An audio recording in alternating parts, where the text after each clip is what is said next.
कल हम लोग देखे थे डेविएशन जो था गैस का, आइडियल गैस का जो, ये रियल गैस का जो डेविएशन था आइडियल गैस से टेम्परेचर और प्रेशर के वेरिएशन से, वो चीज़ डिस्कस किए थे। हम लोग देखे थे कि लो प्रेशर और हाई टेम्परेचर पे जो रियल गैस है वो आइडियल गैस की तरह बिहेव करती है, यानी कि इक्वेशन को, आइडियल गैस इक्वेशन को फॉलो करती है, ठीक है। लेकिन अब हम लोग चलते हैं, ये जो डेविएशन आता है यहाँ पे, ये किस कारण से होता है? क्योंकि हम लोग को जो काइनेटिक थ्योरी ऑफ गैस लिखाया गया था,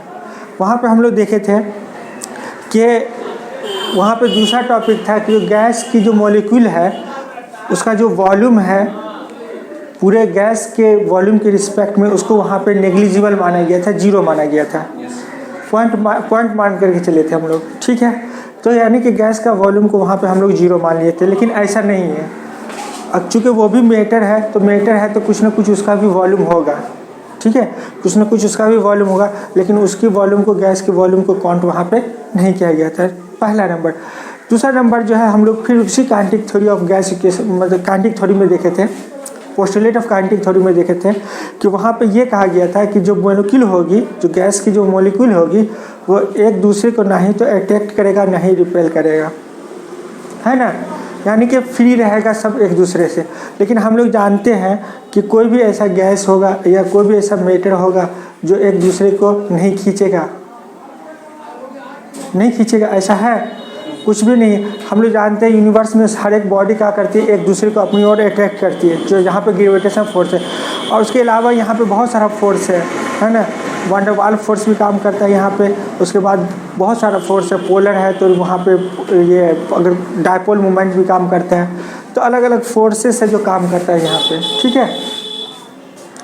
तो यहाँ पे नेग्लिजिबल नहीं मान के चल सकते, और यही दो एज्यूम्शन है, यही दो बात का जो मानना है, जिसके कारण क्या हुआ यहाँ पे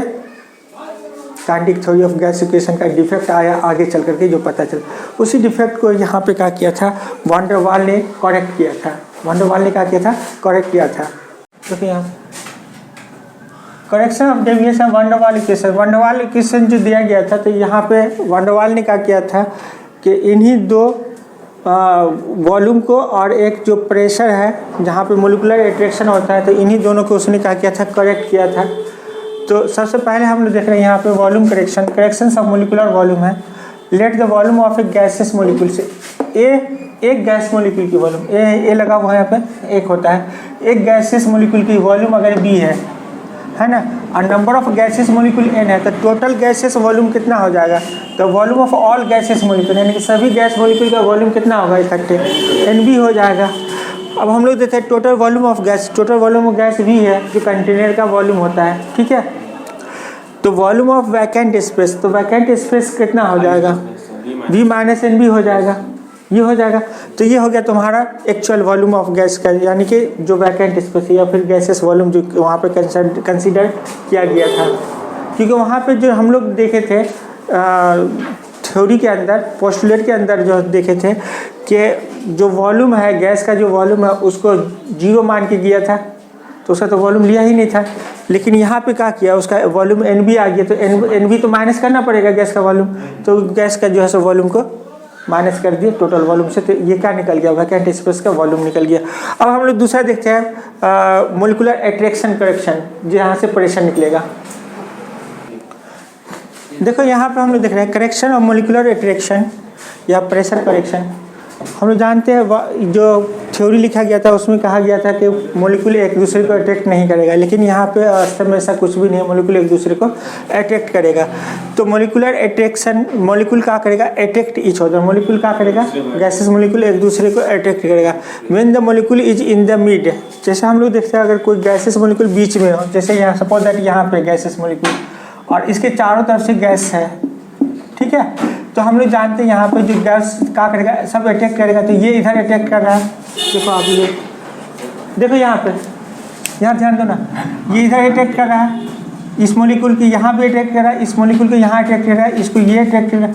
तो एक ही मॉलिक्यूल को चारों तरफ से क्या कर रहा है, अटैक कर रहा है। तो नेट फोर्स जो इस मॉलिक्यूल पे लग रहा है, जो मिड में है मॉलिक्यूल, है ना,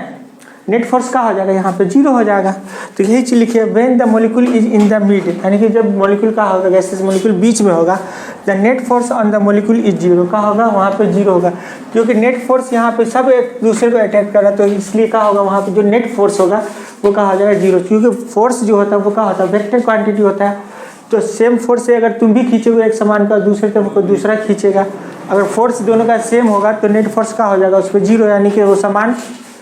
मूव नहीं करेगा किसी की तरफ, है ना। अगर दोनों अगर सेम ताकत लगाओगे तब। अब देखो यहाँ पे when the molecule reach near the wall of container, अब देखो यही मॉलिक्यूल का होगा, अब यहाँ पे पहुँच गया, ये मॉलिक्यूल मूव करके अब कहाँ पहुँचा, कंटेनर के वॉल के पास, जस्ट यहाँ पे। अब इधर वॉल में और इधर इस मॉलिक्यूल के बीच में कोई दूसरा मॉलिक्यूल नहीं है, तो अब जो इधर जो मॉलिक्यूल पड़ा हुआ है, ये जो मॉलिक्यूल पड़ा हुआ है, ये मॉलिक्यूल क्या करेगा, इसको अपनी तरफ खींचेगा, ये अपनी तरफ खींच रहा है, तो अपनी तरफ जो खींचेगा इसको चारों तरफ से, अपनी तरफ, चारों तरफ से तो नहीं, इधर से गैसेस की तरफ से क्या होगा, सब खींचेगा गैस इधर, तो नेट फोर्स जो इस पे है वो क्या होगा, घटेगा ना, मतलब नेट फोर्स क्या कहते हैं, सॉरी, जो जिस फोर्स से ये इस पे लगता है, मतलब दीवार को ठोकता है, स्ट्राइक करता है या कोलाइड होता है, उतना फोर्स नेट फोर्स का होगा यहाँ पे, उतना तो लगेगा नहीं, यानी कि इस पे क्या लगेगा, अब कम फोर्स से दीवार को स्ट्राइक करेगा, क्योंकि इसको तो पीछे की तरफ खींच रहा है ना, तो पीछे की तरफ खींच रहा है, तो जिस फोर्स से उसको ठोकना चाहिए था उस फोर्स से तो उसको नहीं ठोके, धक्का नहीं मारेगा, वो कम फोर्स से आप उसको धक्का मारेगा, तो यानी कि फोर्स क्या करेगा, यहाँ पे दीवार पे कम लगेगा, तो उसको कम फोर्स से खींचेगा, कम फोर्स से खींचेगा। तो जो दीवार पे फोर्स लगता है उसको तो मेजर कर सकते हैं, लेकिन जो एक्चुअल फोर्स है उसको तो मेजर नहीं कर सकते, जिसके कारण उसको पीछे की तरफ खींचा जा रहा। तो इसलिए क्या होगा यहाँ पे, when the molecule reach near the wall of container, जब क्या होगा ये मॉलिक्यूल कंटेनर के वॉल के नज़दीक पहुँच जाएगा, है ना, other molecule, other gases molecule attract it back, वो क्या करेगा, पीछे खींचेगा। Therefore the molecule do not strike the wall of container with the force which we expect, इसलिए क्या करेगा, जो मॉलिक्यूल है वो वॉल को उस फोर्स से स्ट्राइक नहीं करेगा जो हम लोग एक्सपेक्ट कर रहे हैं, जो हम लोग को उम्मीद है, ठीक है। So the additional pressure P is added to the recorded pressure P, तो इसलिए यहाँ पे क्या करते हैं हम लोग, जो रिकॉर्डेड प्रेशर है ना, जो मेज़र किया गया बैरोमीटर से, जो प्रेशर मेज़र किया गया, उस प्रेशर में एडिशनल प्रेशर जो है P, स्मॉल p यहाँ पे यानी कि ऐड किया जाता है, किस लिए, ताकि जो एक्चुअल प्रेशर है उसको मेज़र किया जा सके। इसलिए हम लोग देख रहे हैं जो एडिशनल प्रेशर होगा इस प्रोपोर्शन टू क्या होगा, square of density of gas, जो गैस की जो डेंसिटी होगी उसके स्क्वायर के प्रोपोर्शन होगा, और जो डेंसिटी होगा गैस का, जो डेंसिटी होगा किस पे डिपेंड करेगा, number of gases particle per unit volume, जितना गैसेस मॉलिक्यूल होगा, जितना ज़्यादा गैसेस पार्टिकल होगा प्रति यूनिट इकाई में, वॉल्यूम इकाई में, उतना ही गैस की क्या होगी, डेंसिटी होगी, वही ना था डेंसिटी, तो घनत्व तो उसका उतना ही ज़्यादा होगा, तो इसलिए डेंसिटी का होगा प्रोपोर्शन होगा N/V के। तो यहाँ पे जो प्रेशर है वो रो स्क्वायर के,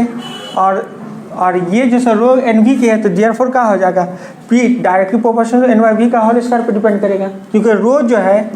यहाँ P जो है रो स्क्वायर पर डिपेंड कर रहा है, प्रोपोर्शन है, डायरेक्टली प्रोपोर्शन है, और जो रो है वो N/V पे डिपेंड कर रहा है ना। तो इसलिए तो यहाँ इसका अगर स्क्वायर करेंगे तो ये भी स्क्वायर हो जाएगा, तो इसको यहाँ पे पुट कर देंगे, रो की जगह पे कर दिए, तो रो की जगह पे पुट कर दिए, तो क्या हो जाएगा, अब जैसे प्रोपोर्शन हटाएंगे तो क्या होगा, एक कांस्टेंट लगेगा ना, तो P इक्वल टू क्या हो जाएगा, A/V का होल स्क्वायर, जहाँ पे A का वान डेर वाल्स कांस्टेंट कहलाता है, ये क्या कहलाता है, वान डेर वाल्स कांस्टेंट कहलाता है। तो अब जो P कॉर्डेक्ट है हम लोग जो लिए थे पहले, P कॉर्डेक्ट वो क्या हो जाएगा, P प्लस P, है ना, तो ये P का वैल्यू कितना हो गया, A/V का होल स्क्वायर हो जाएगा ये, है ना, तो इसका वैल्यू यहाँ पे, इस P का वैल्यू जो है ये यहाँ पे पुट कर दिए, तो P प्लस N/V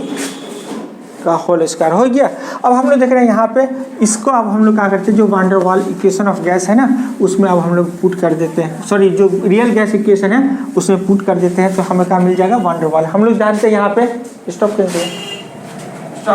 यहाँ पे जो हम लोग देख रहे हैं यहाँ पे PV इसका क्या होता है, NRT होता है,